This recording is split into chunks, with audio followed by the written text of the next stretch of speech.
মুসলমানদের প্রথম কিবলা এবং তৃতীয় প্রধান মসজিদ আল আকসা প্রাঙ্গণে বাড়ছে দখলদার ইসরায়েলিদের পশু বলির ঘটনা। עם ישראל היקר, אנחנו כאן על אדמתנו. চলতি বছরের ইহুদি ধর্মীয় উৎসব পাসওভারকে কেন্দ্র করে জেরুজালেমের আল আকসা মসজিদ প্রাঙ্গণে পশু বলি দেওয়ার জন্য ইসরায়েলি বসতি স্থাপনকারীদের অন্তত 7টি প্রচেষ্টার ঘটনা ঘটেছে। 1967 সাল থেকে ফিলিস্তিনি ভূখণ্ড দখল শুরুর পর এখন পর্যন্ত এ ধরনের ঘটনা এটি সর্বোচ্চ বলে জানিয়েছে ফিলিস্তিনি কর্তৃপক্ষ। রোববার ফিলিস্তিনি কর্তৃপক্ষের দেয়া এক বিবৃতিতে বলা হয়, এসব উস্কানিমূলক কর্মকাণ্ড সংগঠিত হচ্ছে এমন এক সময়ে যখন ইসরায়েলি কর্তৃপক্ষ টানা 40 দিন ধরে 36 একর জায়গা নিয়ে নির্মিত আল আকসা মসজিদ প্রাঙ্গণ বন্ধ করে রেখেছিল। ফাঁকা প্রাঙ্গণের সুযোগ নিয়ে ডানপন্থী টেম্পল মাউন্ট গ্রুপগুলো মসজিদ চত্বরে ধর্মীয় বলি দেওয়ার পরিকল্পনা জোরদার করে। তবে বৃহস্পতিবার ভোরে নিষেধাজ্ঞা তুলে নেওয়ার পর আল আকসা মসজিদ পুনরায় খুলে দেওয়া হয়।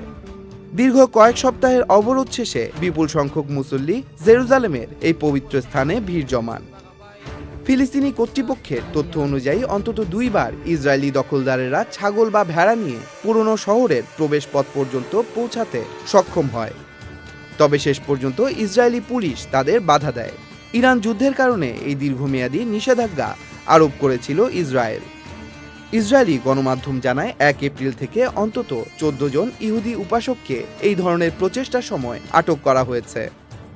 জেরুজালেম বিষয়ক বিশ্লেষকেরা এ বিষয়ে আল জাজিরাকে বলেন, আল আকসায় পশু বলি দেওয়ার চেষ্টা ধর্মীয় নয়, বরং এটি একটি রাজনৈতিক, উপনিবেশবাদী এবং উস্কানিমূলক হাতিয়ার।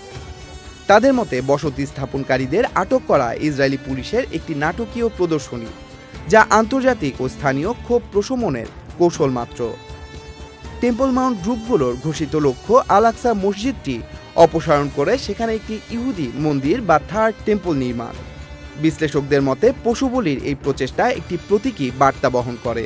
ফিলিস্তিনি কর্তৃপক্ষ বলছে, ধর্মীয় আচারকে উপনিবেশবাদী হাতিয়ার হিসেবে ব্যবহার করার চূড়ান্ত পর্যায়ে হলো এই বলি দেওয়ার প্রচেষ্টা। Tanmoy Mahmud, channel I. 200-র বেশি সার্ভিস ও ফিচারে লেনদেনের সব বিকাশ অ্যাপে সম্ভব।